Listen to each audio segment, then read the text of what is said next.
예, 역시 기존 두 당의 양강 체제가 더욱더 굳어지는 모양이 됐습니다. 네. 사실 선거의 내용은 아주 안 좋습니다. 서로에 대한 네거티브, 적대, 혐오, 증오의 언어로 마치 정치를 쓰는 것 같다. 그러면서 이제 서로 에스컬레이션이라 그러죠. 상승되면서 어떤 첨예한 양강 구도로 가고 있는데 이런 것에서 이제 다소 국민들이 피로증을 좀 느끼지 않을까. 네. 저희 같은 이제 제3지대에 있는 정당들은 그런 양당의 정치의 폐해를 잘 살피고 거기서 소외된 유권자와 시대 정신을 구하는 게 저희 목적입니다. 네. 판세를 여쭤봤습니다. 판세? 자, 김영남 정책위 의장은 네. 양대 정당까지 포함해서 가장 관심이 많은 부분은 누가 일당이 될 거냐. 가반 정당은 둘째치고 누가 일당이 될 거냐. 국회의장도 일당의 몫이 될 테니까요. 네. 어떻게 보십니까? 일단 이번 총선은 집권 3년 차 그러니까 만 2년이 되는 무렵에 실시되는 선거니까 정권에 대한 중간 평가의 성격이 짙을 수밖에 없고요. 네. 또 하나의 특징을 보자면 대선의 연장전 성격이 매우 강하다 보니까 김종대 의원님이 말씀하신 대로 양강 구도가 고착화되는 상황인데 그럼에도 불구하고 균형추를 좀 보자면 야당의 시간이 아닌가 이번 총선은 워낙 지금 윤석열 대통령에 대한 긍정평가율 내지는 지지율이 높지 않은 상황이기 때문에 네. 전체적으로는 야당의 시간으로 흘러가고 있는 것이 아닌가 싶습니다. 네. 한기 전 부대변인은 지금 민주당 내에서 자체 분석하는 결과로는 어떻게 전망하고 있나요? 자체 분석이라기보다는 양대 적대 정치라든가 두 분 말씀해 주신 대로 극한 대립, 혐오, 증오 정치 이런 걸 청산하고 싶어하는 욕망들은 유권자들한테 있는데 그것보다는 지금 윤석열 정권 심판이 더 급하고 우선적이라고 생각하는 것 같아요. 그래서 실제로는 9일 후에는 그대로 나타날 것 같고요. 범야권이 좀 더 우세한 결과가 나타나지 않을까 그렇게 예상을 하고 있지만 겉으로는 그래도 최선을 다해야 하기 때문에 구체적인 의석 예상이라든가 이런 거는 좀 삼가고 있는 중이긴 합니다. 예. 한기 전 부대변인은 범죄 안건, 야권 우세를 이야기했는데 백지원 전 부대변인은요? 전략면에서 범야권이 우위에 있다라고 평가를 하겠고요. 조국 신당도 정체성을 잘 선점을 해서 비례정당에서 지금 어느 정도 소구력이 있는 것이 입증이 되고 있는 상황인데 사실 여당은 전략이 안 보여요. 그냥 한동훈 위원장이 지역구 가서 같이 셀카 찍고 그게 단데 지금 그런 식으로 선거를 하면 이게 한동훈 위원장을 위한 대선이 아니잖아요. 네. 그래서 불리하다라고 하면서 지금 뭔가 대통령 탓도 많아지고 있는 것 같은데 한 사람의 탓으로 뭔가 잘못 흘러가는 건 없다고 생각을 하고 이 시점에서 여당이 좀 각성을 해야 할 면들이 있어 보입니다. 네. 지금 백지원 전 부대변인이 인식하는 그런 부분들은 당내에서 다 전달되고 있는 거죠? 당 내에서 책임 당원들이 이런 생각들을 가지고 있습니다. 알겠습니다. 자, 오늘 윤석열 대통령이 담화를 했습니다. 의대 정원과 관련된 부분인데 지금 들어온 속보 내용을 보면은 대통령실은 의대 정원에 대해서 2,000명이 절대적 수치가 아니다. 숫자에 매몰 안 될 것이다라고 하는 추가적인 의견도 나왔습니다. 그동안 고수를 해왔던 이 2,000명 숫자에 대해서도 논의할 여지가 있다. 이렇게 또 해석할 수도 있을 것 같은데 먼저 김영남 정책위 의장에게 의대 정원 2,000명 그리고 오늘 대통령의 담화 내용 일단 선거에 미치는 영향을 어떻게 보십니까? 어떤 내용으로 이해를 하고 계시고 선거에 미치는 영향을 본다면요? 방금 전해주신 속보 내용은 오전에 윤석열 대통령이 직접 이야기한 담화 내용과는 조금 다소 상충되는 부분 같아요. 예. 오전에 담화 내용만 보면 2,000명 정원 확대 절대 양보 없다. 이거는 반드시 필요하고 이건 끝까지 하겠다라는 취지로 읽힐 수밖에 없는 내용이었는데 아마 국민의힘 내부에서도 지금 폭발하기 일보 직전인 게 좀 전달이 된 거 아닌가라는 생각이 들어요. 그래서 약간 유연하게 갈 수 있다는 취지로 조금 전에 입장을 좀 바꾼 모양이죠. 네.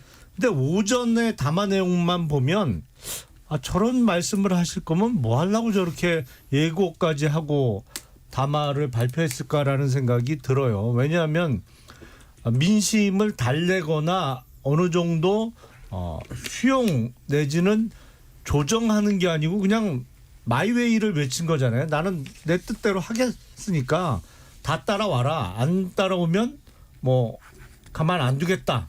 뭐 이런 취지로 읽히는 내용이라서 조금 무슨 불에다 기름을 붓는 격이 될 텐데 네. 저런 내용을 왜 담화를 발표할까? 그냥 가만히 계시는 게 오히려 선거에 도움이 되지 않을까? 국힘 입장에서는 그런 생각이 네. 들었는데 지금 약간 플렉서블해지는 것 같아요. 워낙 국힘 내부 반발도 커지고 지금 조혜진 의원도 그렇고 서울 마포 쪽에 네. 출마한 여당 후보는 심지어 이제 대통령 탈당 부분에 대한 함은경 언급도 후보자입니다. 있었잖아요. 네. 그러니까 여당 내부로부터의 반발도 거세지다 보니까 한 발 물러서는 모양새가 되지 않을까. 근데 네.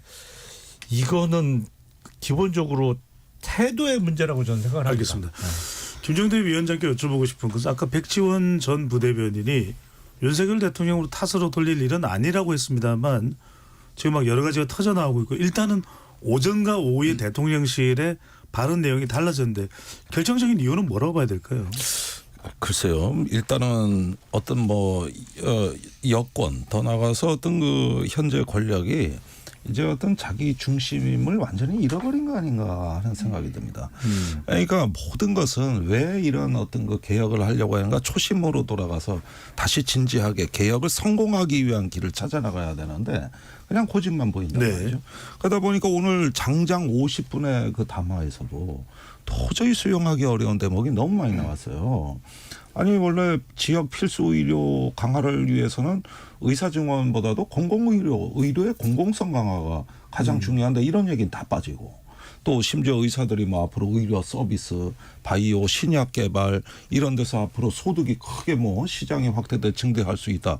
의사들 돈벌이 얼마든지 할 수 있다. 이런 용어는 애시당초 이 의료 개혁하고는 전혀 상반된 정말 반개혁적인 언사들입니다. 그 지금은 우리가 어떻게 공공성을 강화하느냐 이 문제인데 공공의료 예산을 삭감한 대통령으로서 그 부분에 대한 성찰 반성이 있었냐 없거든요. 그런 거 하면 또 기득권인 의사협회로부터도 아주 냉소적이고 차가운 반응이 나왔어요. 그러면은 이거는 양쪽으로부터 다 매를 버는 건데 이렇게 발표를 오전에 하고 나서 오후쯤 되니까 이게 상황이 더 심각해졌다는 사실을 이제는 깨달았겠죠. 그리고 계속 여권에서 한동훈 비대위원장이 의사 정원 문제를 논의할 수 있다는 얘기를 대통령실과 전혀 다른 입장을 막 내보낸 거예요.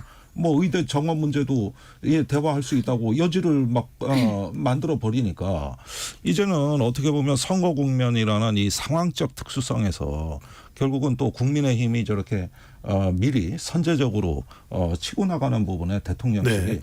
다소 좀 뭐 밀렸거나 양보를 했거나 아니면 어쩔 수 없이 수용한 거 아니냐 이런 추론을 하게 되는 겁니다. 네. 백지원 전 상근 부대변인에게 안 여쭤볼 수 없으니까 여쭤보고 하은기 전 부대변인한테 갈게요. 자, 아까 이제 윤석열 대통령 탓으로 돌려서는 안 된다는 발언하셨습니다만 지금 선거를 앞둔 후보자들의 반응은 그렇지가 않습니다. 방금 전에 얘기한 대로 지금 조혜진 의원입니다. 현역 의원인데 지금 대통령이 달라져야 된다. 사과하고 반성해야 된다. 이런 얘기가 나왔고 지금 마포을이죠. 지금 함은경 그렇죠. 후보자의 경우에는 사실상 그 내용을 보면은 윤석열 대통령이 당을 떠나야 된다. 맞습니까? 네. 네, 그런 탈당하라고. 발언이 나오는 배경을 뭐라고 봐야 될까요? 근데 저는 당에서 갑작스럽게 그런 후보들이 의료개혁에 지대한 관심을 보이는 것이 신기하다라고 이야기를 드리고 싶은 게 이 정책이 23년 1월에 발표가 됐었습니다. 그럼 그때는 뭘 하시고 지금 와서 대단한 문제인 것처럼 또 정책 전문가인 것처럼 이야기하시는지는 모르겠고요.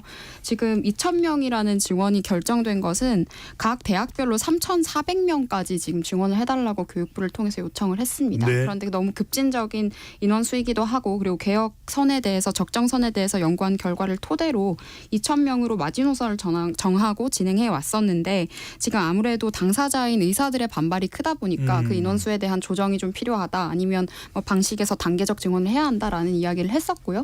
그 부분은 용산에서도 대통령실에서도 충분히 수렴을 하고 있었던 것 같은데 네. 다만 저는 선거 국면에 와서 그동안 대한 정부 정책에 대한 이해도도 없고 아니면 그러면 당정 협의회 할 때는 무슨 이야기를 하셨는지도 모르겠고요. 그리고 복지부와는 소통을 하고 그런 말씀들을 하시는지 그러니까 정책에 대한 이해도가 없는 여당이 무슨 말을 한들 그게 어떻게 설득력이 있겠습니까? 그러니까 여당 패널들조차도 그런 부분에 대해서 공부를 안 하고 그냥 누군가를 욕을 하면 지지율이 오를 거라고 생각하는 그런 태도들이 잘못됐다고 생각을 하고요. 윤석열 대통령이나 지금 정부 같은 경우에도 비판 지점이 분명히 있습니다. 지금 다소 강압적으로 비춰질 수 있는 이런 태도 같은 것들은 비판받을 수도 있다고 생각을 하는데 네. 이 모든 게 무조건 윤석열 대통령만의 탓이다라고 하기에는 방금 말씀하신 하문경 후보 같은 경우에는 전략공천을 받으셨는데 한 번도 당선 가능한 지지율을 보여준 적도 없고요. 정청래 의원에 대항해서 어떤 정체성이나 경쟁력을 보여준 적이 없기 때문에 그분이 갑자기 대통령 출당하라는 이야기는 굉장히 좀 부당하거나 부적절해 보입니다. 네, 하은기 전 부대변인. 2,000명 숫자에 매몰되지 않는다는 추가적인 의견이 왔다고 아까 말씀해 주셨는데 그건 추가적인 의견이 아니라 담화에 들어갔어야 되는 핵심 내용입니다. 지금 왜냐하면 쟁점이 2,000명이냐 아니냐 이 숫자에 있거든요. 그래서 전반적으로 김용남 아까 정책위의장께서 해주신 말씀 전 거의 다 공감이 되는데 이렇게 추가적인 의견이 온 거에 대해서는 국민의힘 내부에서 진짜 폭발 직전인 것 같다. 이게 1시간 전에 보도가 하나 나와서 그걸 그냥 그대로 인용하면 될 것 같아요. 네. 한 국민의힘 의원이 담화를 보고 이렇게 말씀을 했대요. 대통령이 어린애 투정하는 것 같았다. 당에 대한 일말의 책임감이 있다면 저렇게 대책 없이 억지 부릴 수는 없다. 지구를 향해 날아오는 혜성을 보면서 멸종을 예감하는 공룡들의 심정이다. 이게 네. 국민의힘 의원 입에서 지금 나왔다는 거예요. 언론 보도된 내용이죠. 경향신문에서 나온 내용이고요. 그 외에 오늘 유세에 보면은 한동훈 비대위원장이 또 이런 얘기까지 합니다. 뭐 정부가 국민 여러분 눈높이에 안 맞을 거다. 근데 그게 내 책임은 아니지 않느냐. 뭐 이런 듣도 보도 못한 여당 대표가 해서는 안 될 얘기들을 막 하거든요. 그러니까 이게 총체적으로 대통령실이랑 여당이랑 분열적인 증세를 보이고 있는 것 같아요. 집권 여당이라고 하는데 당정이 이런 식으로 남탓만 하다가는 뭐 총선에서 좋은 결과를 낼 수가 없겠죠. 네. 저도 조금 덧붙이자면 한동훈 위원장이 법무부 장관 시절에 사실 이전 정부의 민정수석 롤도 하셨고 인사검증 역할도 하시지 않았습니까? 그런데 갑자기 정부에 대한 책임은 나에게 없다라고 말씀을 하시는 거는 지지하는 사람들이나 국민들이 보시기에도 좀 부적절해 보였던 알겠습니다. 부분인 것 같습니다. 자, 대통령실에서 나오는 관련 내용들을 추가로 소개를 해드립니다. 성태윤 대통령실 정책실장은 정부 측 의대 정원 규모인 2,000명을 두고 절대적인 수치라는 입장은 아니다라고 밝혔고요. 자, 대통령실에서 또 추가적으로 나온 내용은 의대 2,000명 절대적 수치 아니야. 다만 근거 없이 바꿀 수가 없다. 이런 의견도 또 내용도 나오고 있습니다. 제가 보기엔요. 네. 2,000명 증원 확대를 하겠다는 게 별로 근거가 없었어요. 사실은. 2,000명은 정말 무슨 근거로 2,000명을 늘리겠다는 거 하는 건지가 아무도 몰랐거든요. 이해를. 왜 2,000명. 그리고 모 지방의대 같은 경우에 지금 한 학년이 46명입니다. 네. 근데 지금 2,000명으로 증원되면서 지방의대에 아무래도 많이 할당되다 보니까 갑자기 한 학년이 200명이 되게 생겼어요.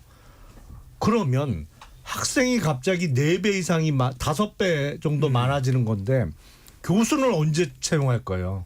당장 내년부터 46명씩 뽑던 학생들이 한 학년에 200명씩 들어오게 생겼는데 아니 1년 만에 의대 교수 충원이 돼요?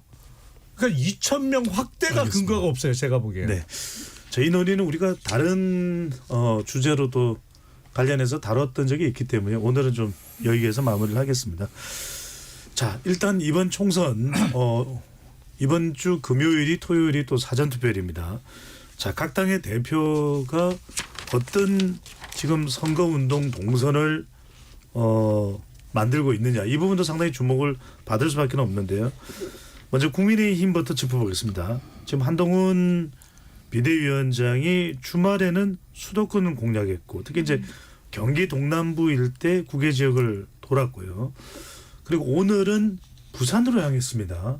PK 행인데 상당히 이번 한동훈 위원장의 동선을 보면은 낙동강변대에 상당히 공을 들인다 이렇게 볼 수 있는데 백지원 전 부대변인 특별한 이유가 있을까요? 주말에 경기 동남부 공략 그리고 오늘은 PK 공략 어떤 의미를 담고 있다고 봐야 될까요? 지금 야권 우세 지역을 가서 이제 지원 유세를 했던 것이죠. 이게 뭐 특별한 의도가 있어 보이지는 않고, 다만 그 지원 유세를 할 때 좀 그 지역에 맞는 컨셉이나 그런 정책 홍보나 이런 것들을 좀 당의 대표 입장에서 좀 해주셔야 되는데, 지금은 뭔가 한동훈의 이름 석자를 믿고 이 후보를 일단은 뽑아달라라는 식이거나, 아니면 후보가 사실 돋보여야 돼요. 총선은 대선이 아니기 때문에. 그런데 어딜 가든 그냥 한동훈 위원장과 찍은 셀카만 남는다거나 이런 것 때문에 아무리 그렇게 발로 뛰어도 그에 상응하는 효과가 지금은 굉장히 적은 상황인 것 같습니다. 네. 효과가 적다는 건 개인적인 판단인가요? 평가인가요? 지금 지지율이 눈에 띄게 오르고 있지 않은 상황과도 연결이 된다고 생각을 합니다. 알겠습니다. 자, 한기 전 부대변인은 지금 이재명 대표는 서울을 일단 주말에 네. 집중 행보를 했습니다. 송파,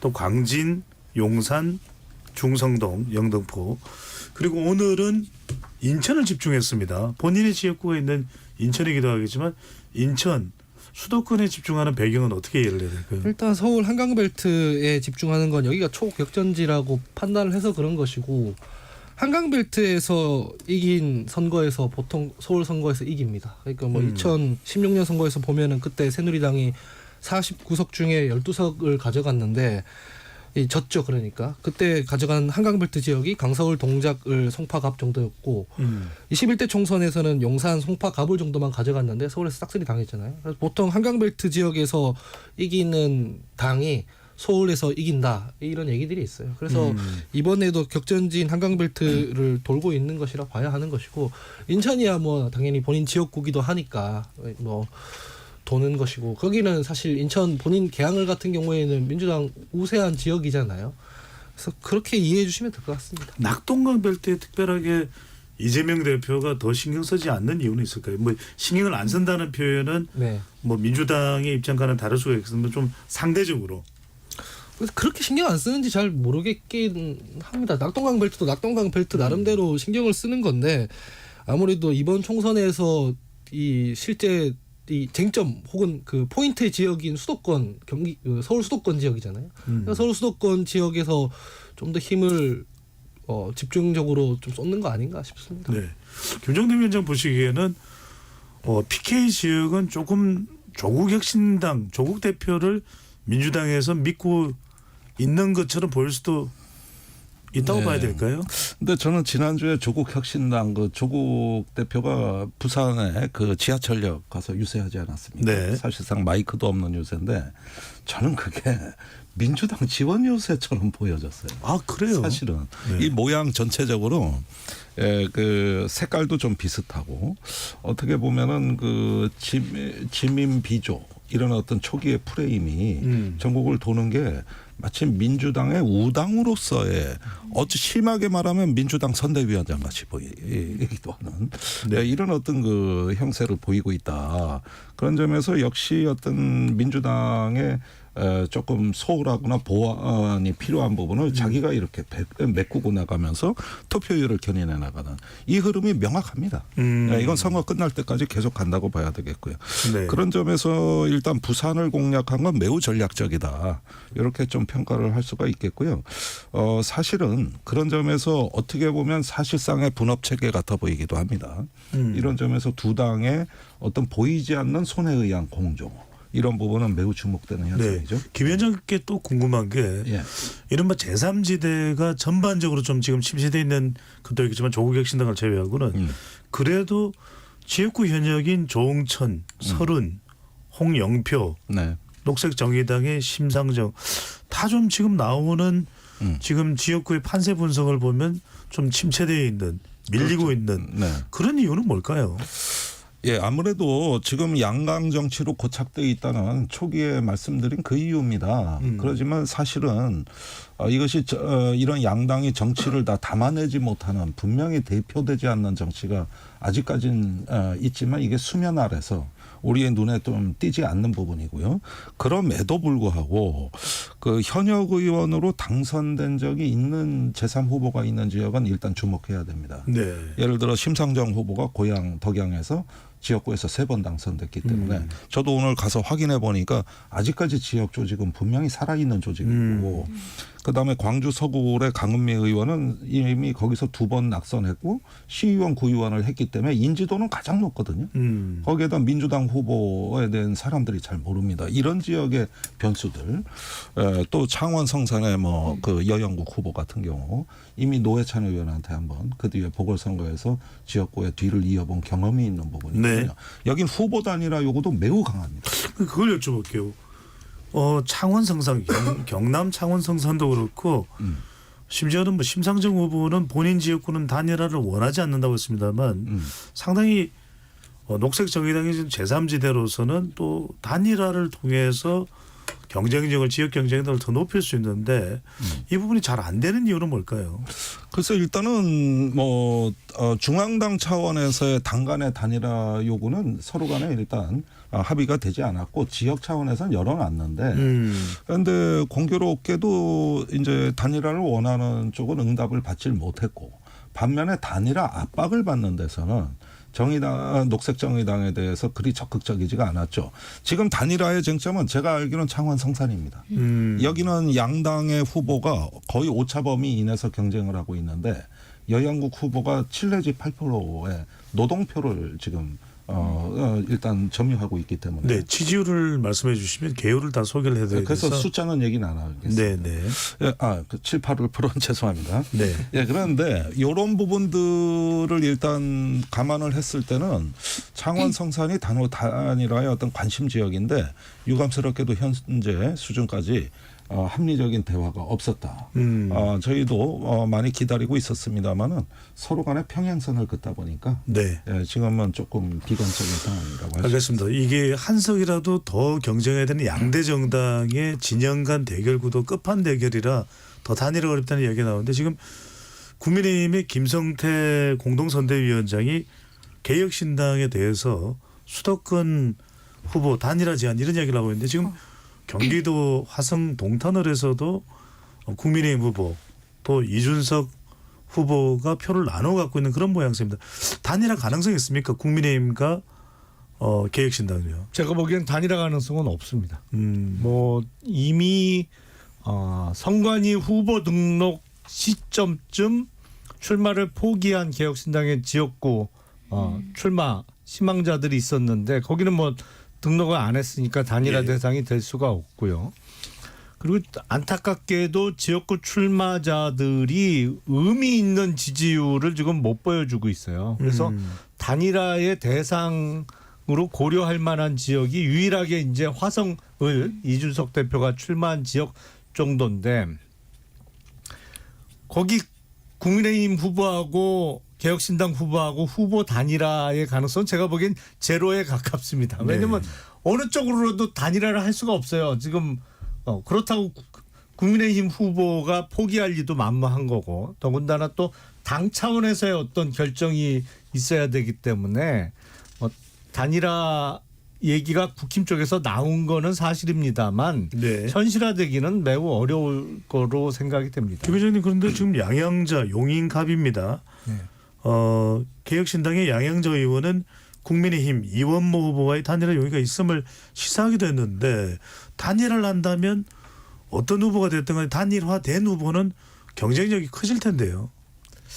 글쎄요. 근데 거기가 민주당 후보하고의 격차가 꽤 많이 벌어져 있기 때문에 단일화로 승부를 뒤집을 수 있느냐라는 의문이 들고 양양자 후보가 얘기한 거는 당을 밝히지 않고 후보의 대표 경력을 놓고 네. 단일화 그러니까 아무래도 여론조사 방식이 되겠죠. 그렇게 단일화 경선을 한다면 본인이 이길 수 있다라고 생각한다. 그 얘기를 한 것이거든요. 근데 후보 단일화하면서 소속 정당을 안 밝히고 하는 단일화 경선은 제가 본 적이 없고 네. 그걸 국힘 쪽에서 응할 가능성도 없어 보이고 단일화가 된다고 해서 본선에서 그럼 결과가 뒤집힐 가능성이 있느냐 그것도 매우 의문시되는 상황이죠 지금. 백지원 전 부대변인 어떻게 보십니까? 그러니까 우리가 뭐 판세를 단정지을 수는 없지만 대체로 지금 보도되고 있는 바에 따르면은 국민의힘이 수도권에서 많이 쫓아가야 된다. 이런 상황이라면 좀 더 적극적으로 개혁신당과 단일화를 시도하는 것에 대한 당내 여론은 어떤가요? 단일화는 후보자 간에 저는 결정할 사안이다라는 생각을 일단은 하고 있고요.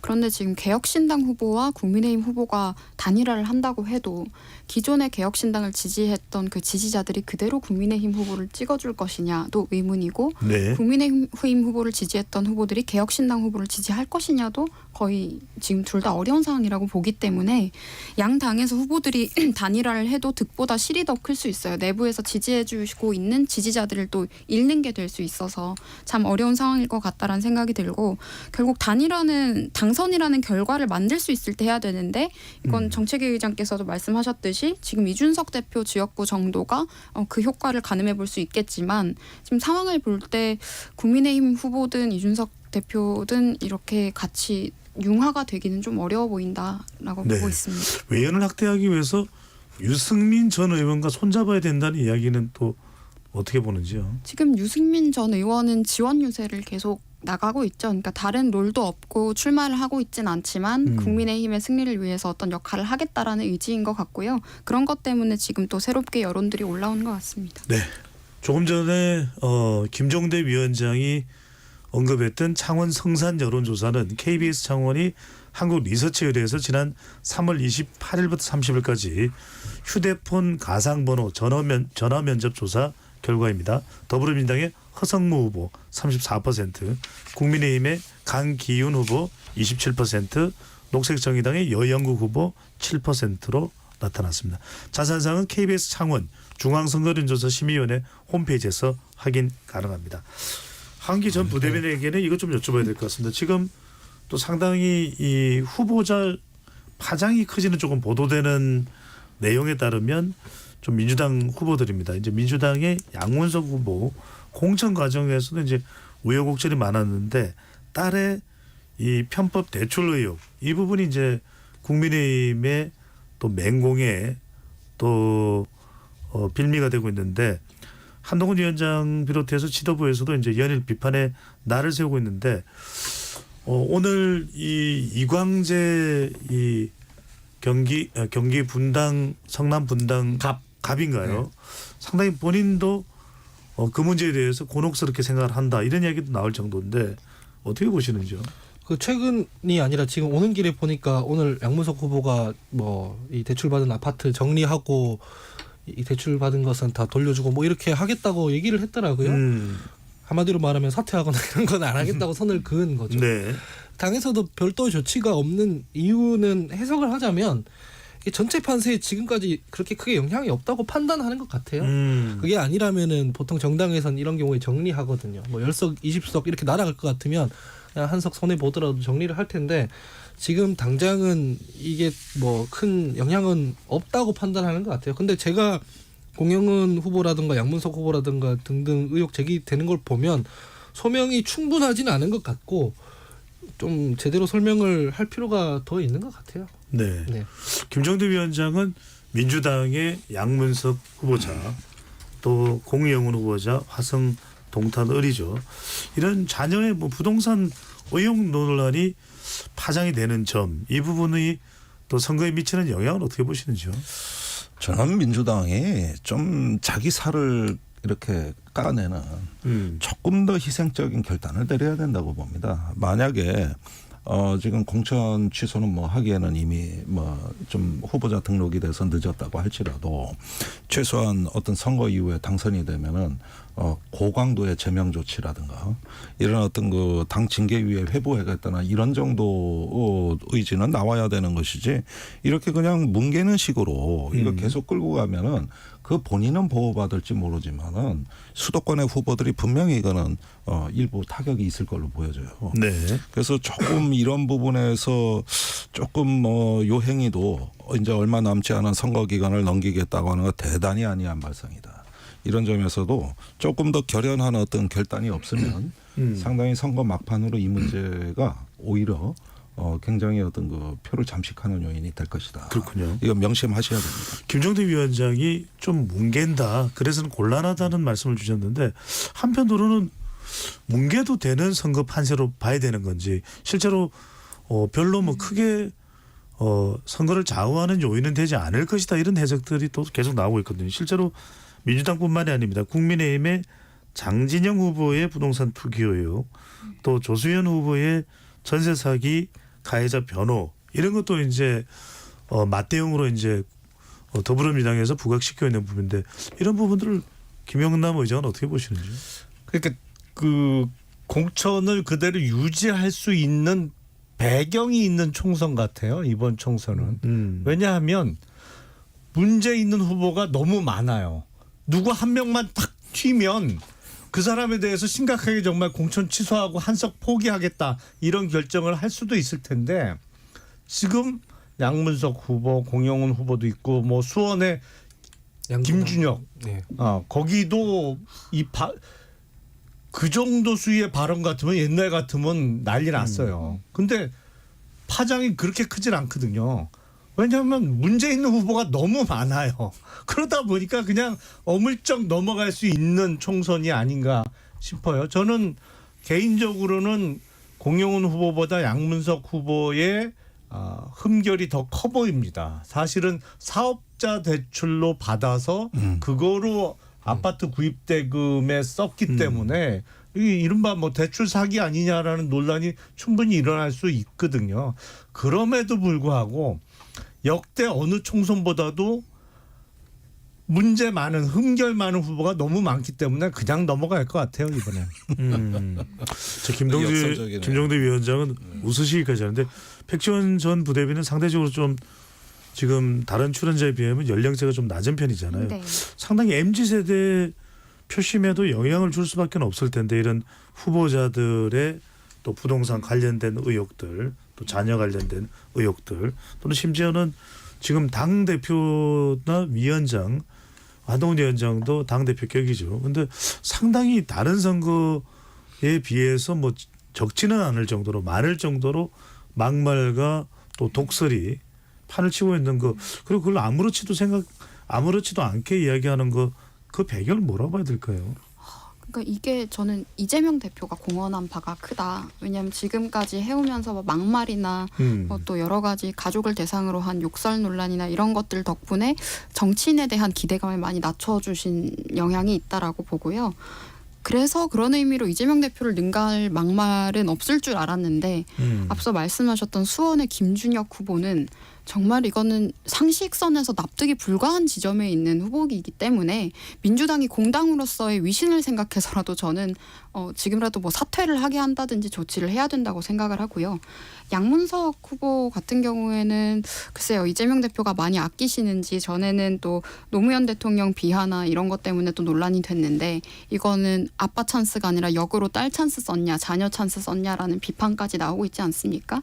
이게 뭐 기존 지지층의 2030이 뭐 얼마나 많았는지 모르겠지만 지금 공정이라는 이슈에 대해서 제일 예민한 게 90년대생들 00년대생들인데 네. 이런 친구들은 이런 이슈가 하나 터지면 굉장히 영향력이 클 것 같아요. 그래서 그 지역구에서 양문석 후보가 젊은 층의 지지를 받기는 좀 어렵지 않을까라는 생각을 합니다. 백지원 전 부대변인은 민주당을 지적했습니다. 한기 부대변인은요. 아니 그 뭐 저도 타당한 지적이라고 생각해요. 타당한 지적인데 아까 김용남 정책위의장 말씀하신 것처럼 왜 파장이 없냐면 그런 얘기를 하면 유권자들이 말을 한단 말이에요. 그럼 너희는 김건희 여사는 뭐 양평 문제는 최상병 사망 사건은 뭐 이런 얘기를 한단 말이에요. 그러니까 서로 네거티브하고 서로 너네는 부적절하고 서로 공정과 상식이 어긋난다고 얘기해봐야 어차피 유권자들 입장에서는 독인 객인이라고 보기 때문에 이게 파장이 없는 거예요. 그러니까 문제 있는 후보가 너무 많고 정권 심판에 대한 열망의 강도가 너무 높고 강하기 때문에 그런 거거든요. 그래서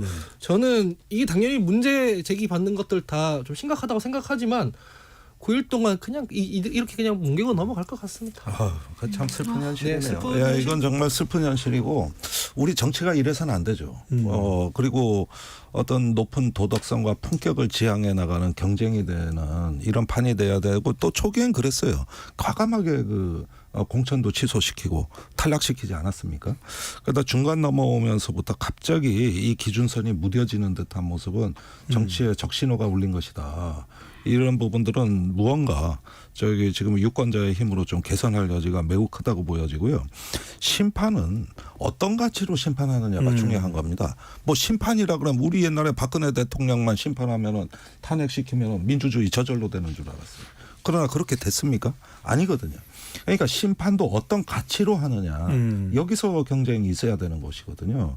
그런 면에서는 여전히 이런 문제 논란이 전혀 없는 녹색정의당이 좀 목소리를 높여야 되겠다. 근데 제가 보기엔 그런 생각이에요. 이런 그 문제 있는 후보가 걸러지려면 지금의 소선거구제에서는 걸러질 수 없어요. 어차피 양당 구도로 가기 때문에. 근데 만약에 중대선거구로 한 선거구에서 5명을 뽑는데 뭐 국민의힘도 후보 5명 내고 민주당도 5명 내고 뭐 제3지대 각 정당도 한두 명씩 내서 이렇게 하면 이런 문제가 있는 후보가 발견되면 그 당에서 득표가 맨 밑으로 갈 가능성이 높잖아요.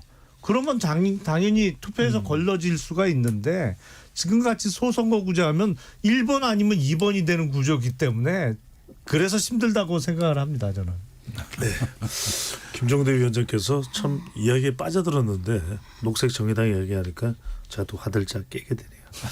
자, 지금 여러분께서는 KBS 열린 토론 함께하고 계십니다. 유튜브에 들어가셔서 KBS 1라디오 또는 KBS 열린 토론을 검색하시면 지금 바로 토론하는 모습 보실 수 있습니다. 유튜브로도 들어오셔서 구독 꾹 눌러주시고 좋아요도 보내주시면 좋겠습니다. 방송을 듣고 계신 여러분이 시민 농객입니다.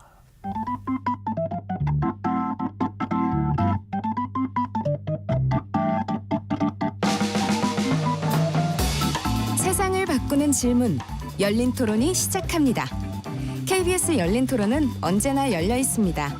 단문 50원, 장문 100원의 유료 문자 샵 9730 그리고 KBS 어플리케이션 콩으로 여러분의 의견을 남겨주세요. KBS 열린 토론 정치의 재구성 2부 이어가겠습니다. 스튜디오에는 하흥기 전 더불어민주당 상근 부대변인, 김종대 녹색정의당 공동선대위원장, 김용남 개혁신당 정책위 의장, 백지원 전 국민의힘 선대본부 상근 부대변인 네 분과 함께하고 있습니다. 1부에서는 주로 현재 선거의 이 상황 또 전개되는 내용들 관련해서 짚어봤고요. 2부에서는 이제 사전투표 또 이번 총선을 뒤흔들 마지막 변수는 무엇이 될 것인지 네 분과 이야기 나눠보겠습니다. 자, 백지원 전 부대변인께 먼저 여쭤보면요. 이번 주 금요일 토요일 22대 총선의 사전투표가 있습니다. 지난 총선에서의 사전투표율이 26.62%를 기록을 했는데요. 최종투표율은 66.2%였습니다. 자, 이번 사전투표율 어떻게 예상을 하는지요? 조금 더 올라갈 수 있겠다라고 예상을 하는데요. 지금 본투표일 다음 날에 임시공휴일로 지정을 또 했기 때문에 지난 총선 때는 코로나 시국이었었고 그런데 지금은 또 코로나 시국이 아니다 보니까 잠깐 말씀 도중에 죄송합니다. 네. 11일이 임시공휴일인가요? 네, 아까 속보로 임시공휴일 지정이 아, 나왔나요? 저도 확인 안 해봤습니다. 네, 한번 좀 확인을 해서 이건 정확하게 알려드려야 되니까요. 네, 그래서 11일이 임시공휴일이 지정되어 있는지 여부는 확인해서 전달드리겠습니다. 죄송합니다. 계속 말씀해 네, 주시죠. 그래서 미리 투표를 하고 이제 공휴일을 이용해서 연가를 내고 여행을 한다거나 하시려는 분들이 있을 것 같기 때문에 어느 정도 증가할 가능성이 있다라고 생각을 하고요. 그리고 지금 주소지와 거주지가 다른 분들 같은 경우에 지금 타지에서 대학을 다니고 있는 학생들, 그러니까 주소지는 고향으로 돼 있는데 그런 친구들은 무조건 사전 투표를 해야 지역구 투표를 할 수 있어서 그래서 이번에는 아마 사전 투표가 조금 더 많아지지 않을까. 네. 다만 지난 대선 때 뭐 부실 투표나 투표 관리 논란이 좀 있었기 때문에 선관위도 이런 점에서 경각심을 가지고 잘 관리해 주기를 바랍니다. 지난 총선보다 4년 전의 총선보다도 사전투표율이 높아지면은 어느 당이 유리할 거라고 보시는지요? 글쎄요, 저는 그런 계산은 조금 무의미하다고 생각을 네. 하는 게 2번 뽑을 사람들이 뭐 사전 투표한다고 갑자기 1번을 뽑는다거나 아니면 1번 뽑을 사람들이 본 투표한다고 2번을 뽑는 건 아니라고 생각을 해서 네. 각자 사정이나 자유의지에 맞게 선택을 해서 투표를 하실 것 같습니다. 알겠습니다. 하은기 전 부대변인은 사전투표율 어떻게 예상하십니까? 저도 뭐 지난번보다 이거 점점 이 사전 투표율이 올라가고 있는 게 제도에 대한 적응이나 이해를 유권자들이 다 완료한 것 같아요. 그래서 실제로 저도 주로 사전 투표를 하는데 본투표하는 것보다 편하더라고요. 이제 그 편리성 때문이라도 점점 올라갈 것 같고 사전 투표뿐만 아니라 투표율 자체가 올라가면은 저는 그건 범야권에 더 유리해진다고 생각합니다. 지금 워낙 무당층이 많이 있는 상황이고 그 무당층은 정치에 대한 환멸이 너무 심해서 사실 투표장에도 안 나가려고 할 텐데 지금 실제로 정권 심판 여론은 되게 높은 상황이니 그런 사람들이 억지로라도 나가서 뭐 회초리를 든다면 야권에 좀 더 유리한 결과가 나오지 않을까 생각합니다. 네. 자, 두 분께는 지금 중앙선관위 결과를 설명해드리고 추가적으로 좀 여쭤보겠습니다. 중앙선관위가 의뢰를 해서 한국갤럽이 지난 18일, 19일 실시한 조사입니다. 유무선 전화면접 조사였고요. 자세한 사항은 중앙선거론조사 심의위원회 홈페이지에서 확인 가능합니다. 자, 일단 투표 의향에 대해서 물어봤는데 사전 투표일에 투표하겠다는 응답이 전체 응답자의 41.4%로 나타났습니다. 물론 이 중에서는 실제 투표 날 투표를 할지 여부는 어떨지 모르겠습니다만 41.4%니까요. 김영남 의장이 보시기에 이렇게 사전 투표율이 높아지는 이유 그리고 사전 투표율이 높아지면은 대체로 사전 투표는 민주당 정치 성향의 유권자가 많이 투표하는 것으로 그렇게 분석이 되어 왔는데 어느 정당이 좀 더 유리한 성격이 있다고 보시는지. 제 기억에 의하면 총선 기준으로 사전 투표가 시작된 거는 2016년 20대 총선으로 제가 기억을 합니다. 그러니까 물론 그 앞선 보궐선거에도 있었고 있었는데 사전 투표가 도입된 이후에는 사전 투표율은 계속 높아졌죠. 그래서 총선 기준으로는 이번에 사전 투표율 지난번 총선에 보여줬던 약 27%에 가까운 사전 투표율을 뛰어넘지 않을까 싶어요. 그래서 거의 30% 정도의 사전 투표율이 나올 거라고 저는 예상을 하고 네. 여론조사상에 사전 투표 하실 겁니까? 아니면 뭐 투표하실 겁니까? 하면 실제 투표율보다 항상 높게 나와요.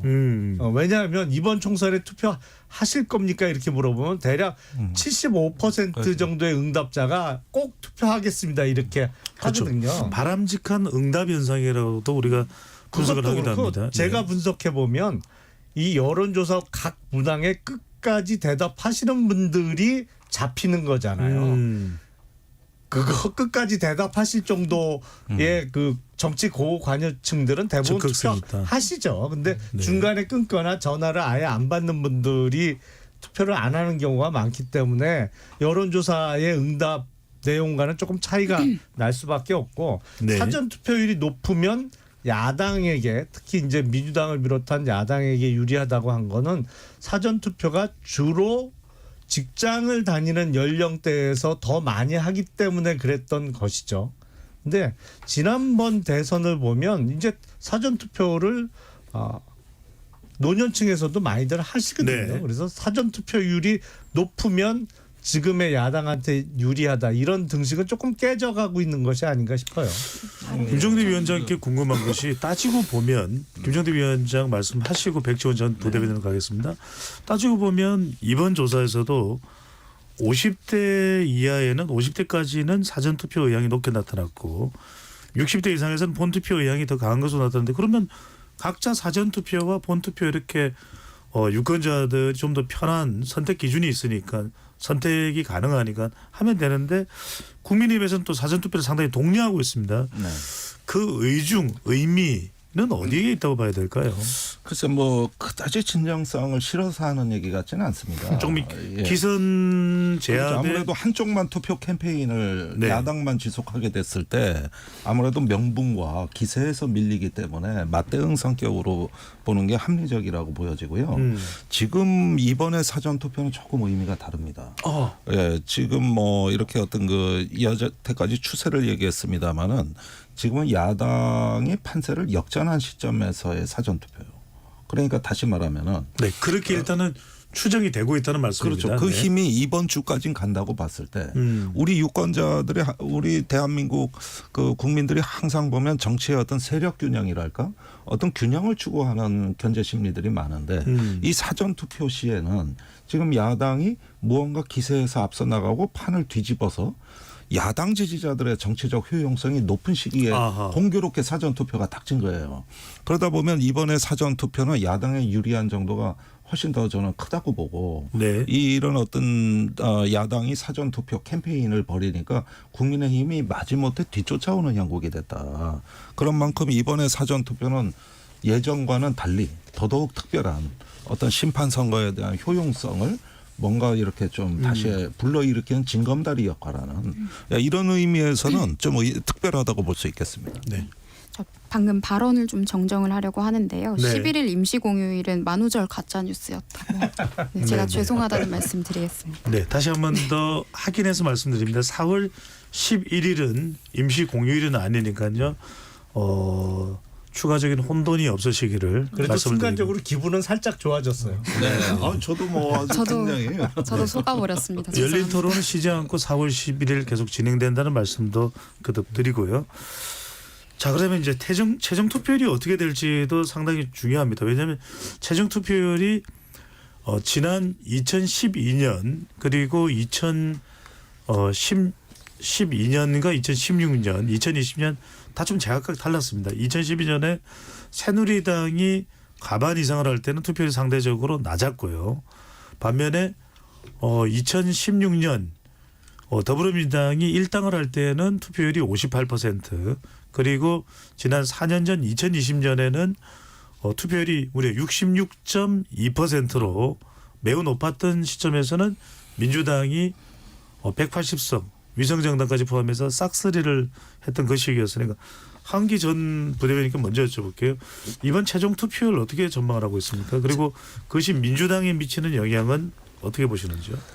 저도 구체적인 수치는 말씀 안 드리겠습니다만은 그 3월 마지막 주 여론조사들 그러니까 최근 여론조사들 공히 보면 정당 지지율에서는 민주당이 심지어는 밀리는 경우도 있더라고요. 그다음에 무당층이 엄청 많고요. 이렇게 되면은 정권 심판 여론이 높다 하더라도 양 당이 다 싫고 정치 혐오가 너무 팽배해 있어서 투표장에 나오기 싫어하는 사람들이 되게 많을 것 같거든요. 지난번 지방선거에서도 보면은 광주나 이런 데서 뭐 민주당 지지하는 사람들도 투표장에 안 나오고 그랬지 않습니까? 그게 제일 불안한 요소예요.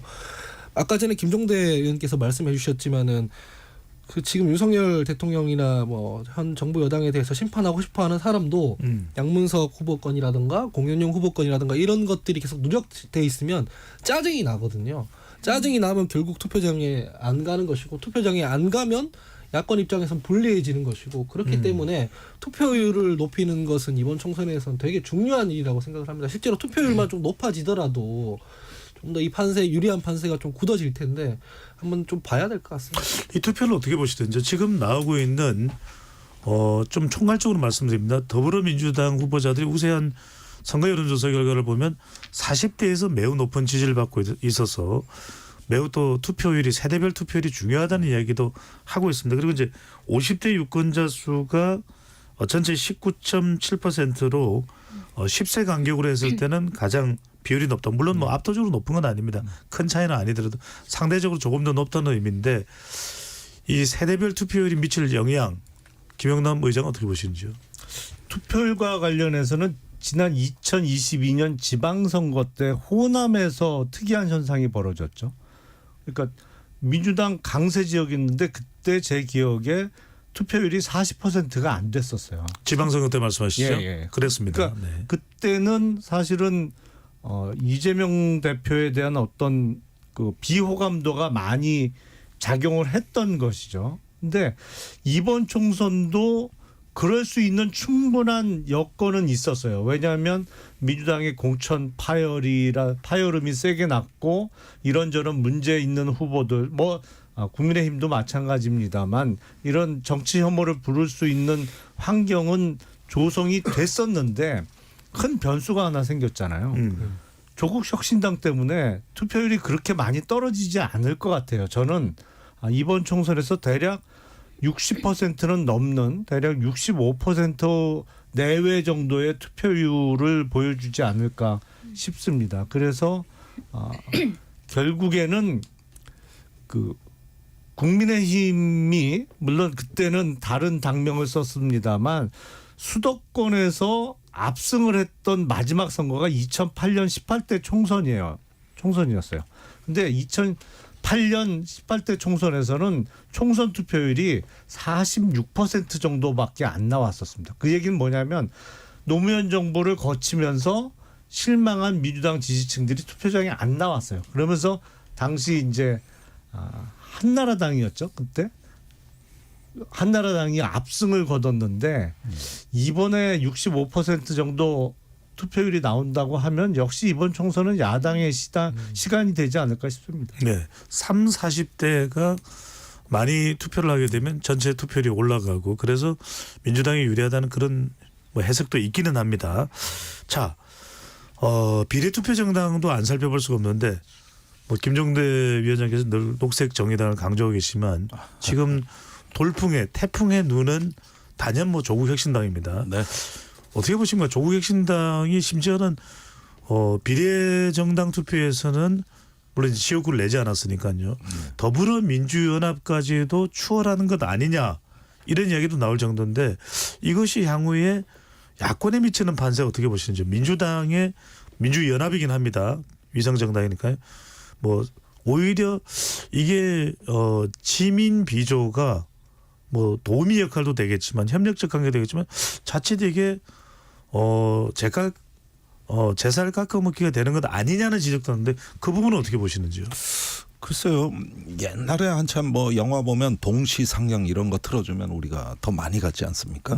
그렇듯이 이번에 조국혁신당하고 더불어 비례연합당하고는 이게 어떤 그 경쟁 관계라기보단 보완 관계라는 것이 확실히 좀 눈에 띄는 것 같고 다소 민주당의 위성정당이 의석수를 손해보더라도 민주당 전체로서는 이건 결코 나쁜 일은 아니다.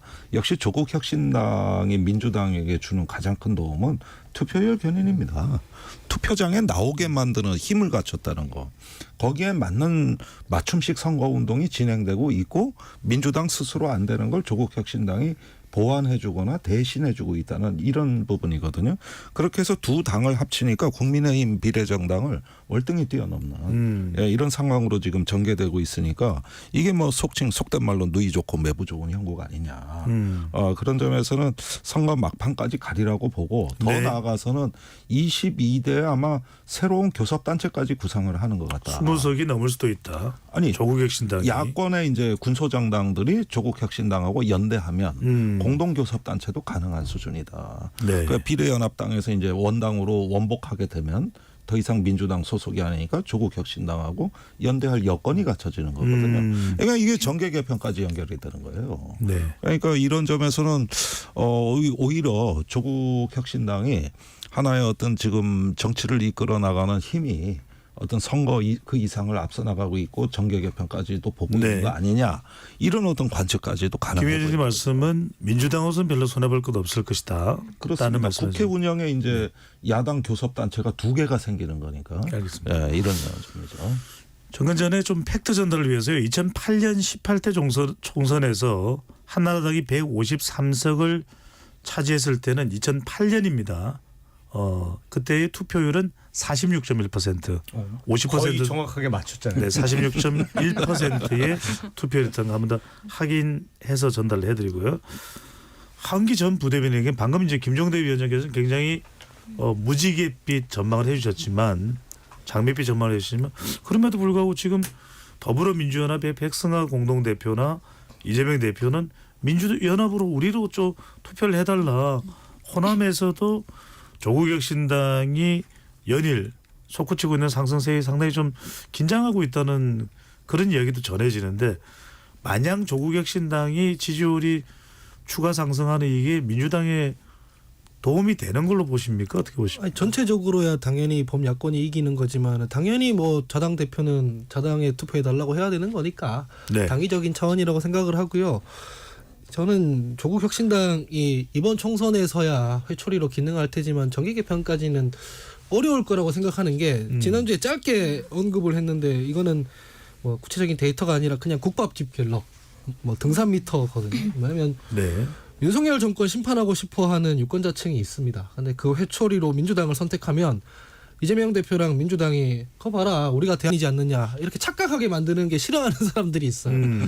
반대로 더불어민주당 공천파동이나 아까 전에 그 뭐 부동산 의혹이나 이런 것 때문에 좀 혼내주고 싶다라고 생각하는 유권자들이 있는데 그러면 그 결과 윤석열 정권이 그거 봐라 우리가 국정운영 잘하고 있지 않느냐 이렇게 착각하게 만드는 게 싫어하는 유권자가 있습니다. 근데 그런 사람들한테 조국혁신당은 굉장히 좋은 회초리예요. 조국혁신당 우리가 지지하거나 투표 주면 조국 대표가 뭐 내가 비법률적 명예회복된다고 착각하지 않겠느냐. 착각해도 된다. 어차피 그건 대법원에서 해결할 테니까. 이렇게 되거든요.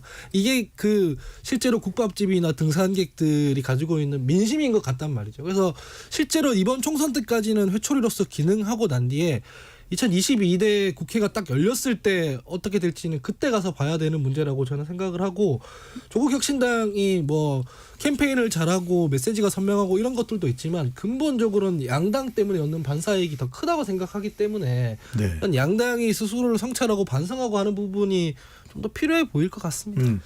백지원 전 부대변인 이야기 듣고 김영남 의장으로 가겠습니다. 국민의힘은 상당히 지금 조국혁신당 부상으로 난감해졌다는 이야기가 나옵니다. 왜냐하면 그동안에는 별로 이야기하지 않았던 조국 대표에 대한 심판, 2조 심판으로 부각시키는 모양새가 됐고요.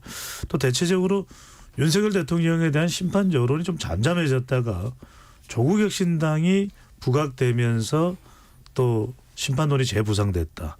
낙동강 벨트도 거의 이재명 대표에 대한 부정적인 인식이 커지면서 유리해질 판이었는데 또 조국혁신당이 발목을 잡았다.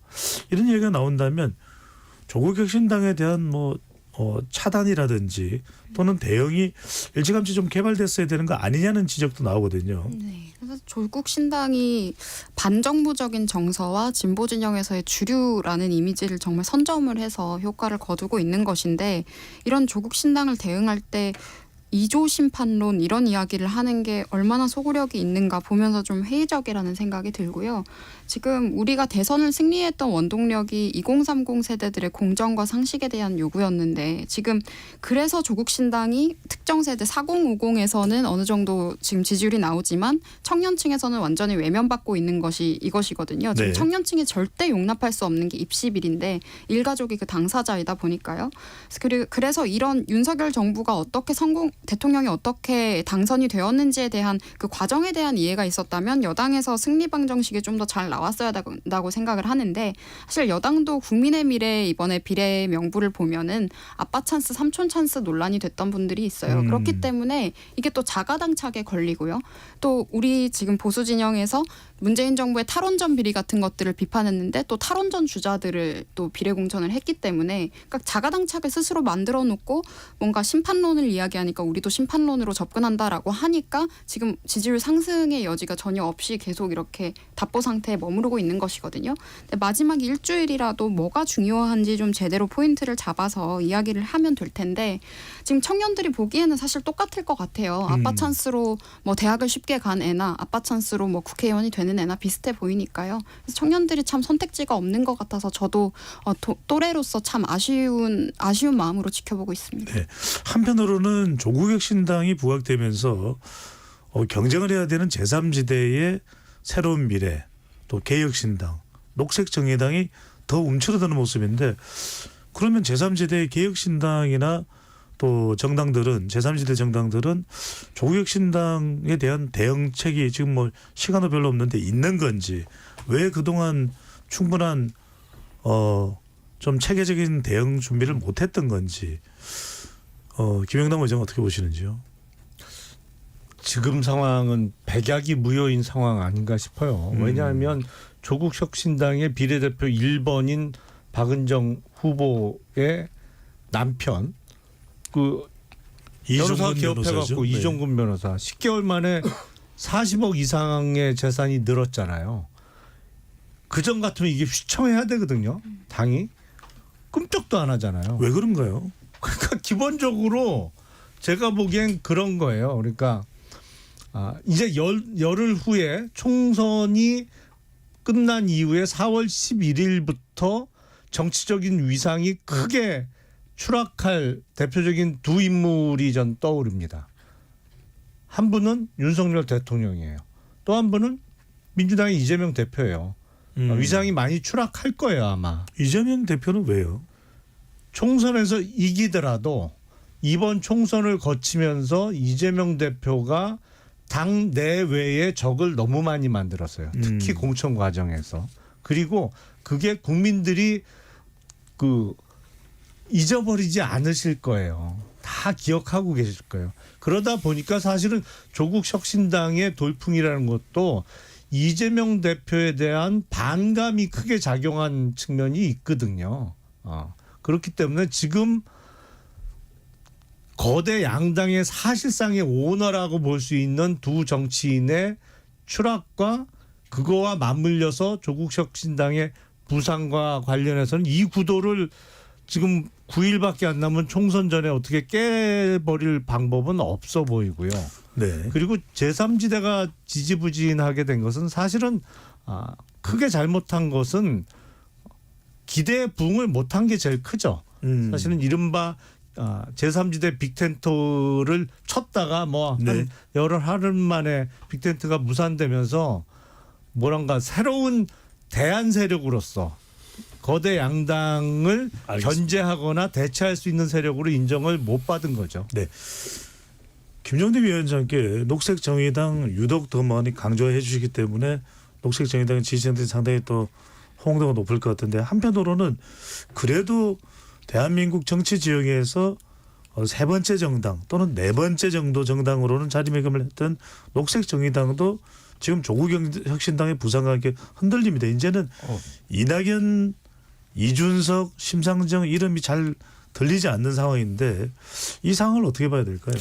예, 분명히 저희가 부정적인 피드백이 있었습니다. 그리고 마지막 기회를 좀 조국 혁신당한테 뺏긴 것 같고 조국 혁신당이 정의당의 역할을 대신하겠다고 한 대목도 저희로서는 상당히 아픈 대목인데, 근데 열흘 동안 좀 생각해 볼 여지가 있는 것은 여전히 이제 그 민생의 문제, 노동의 문제는 조국 혁신당에서 그다지 강조를 안 했거든요. 네. 우선 노동 후보가 없잖아요. 이런데 천만 비정규직이라든가 우리 사회 투명 인간들, 전세 사기 피해자, 또 녹색 활동가 이런 부분들이 굉장히 정치에 중요한 어떤 하나의 가치의 담보자로서 의회에 진출해야 되는 지금 기후 유권자 운동도 전개되고 있습니다. 그러니까 이런 상황을 봤을 때 가치에 기반해서 보면은 지금 상황은 비정상적이라는 것이죠. 그래서 아마도 제3정당이 회생할 수 있는 길은 녹색정의당을 포함해서 그 조국 혁신당의 돌풍에서 담아내지 못한 부분들을 재차 유권자들에게 호소함으로써 그 마지막 소구력은 생겨날 것 같다. 그런 점에서는 녹색정의당 포함해가지고 최근에 제3지대 정당들도 3% 원내 진입의 문턱은 무난히 넘을 것으로 저는 희망하고 또 기대합니다. 알겠습니다. 녹색정의당이 포함이 됐네요.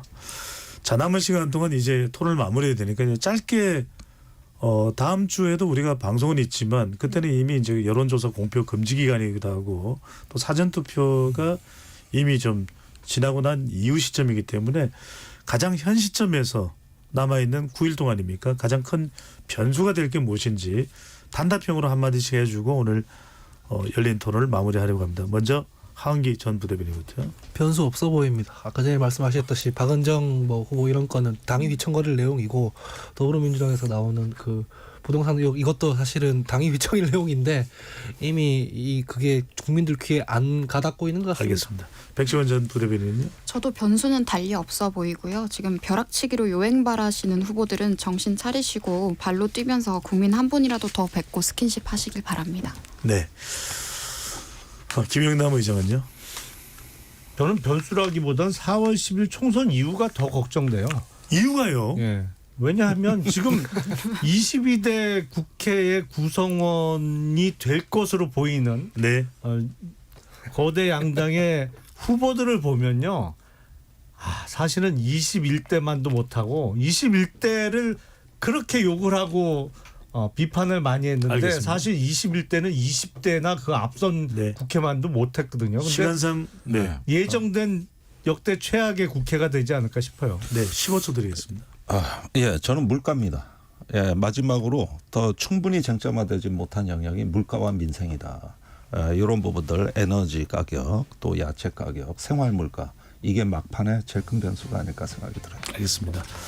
아까 오늘이 4월 1일이죠. 백지원 전 부대변인이 만우절과 관련한 기사를 잘못 소개를 했는데 11일 4월 11일은 임시 공휴일이 아니라는 점 다시 한번 확인해서 말씀을 드리겠습니다. KBS 열린 토론 정치의 재구성 이것으로 모두 마치겠습니다. 지금까지 KBS 열린 토론 배종찬이었습니다. 국회의원 하면 뭐가 떠오르세요?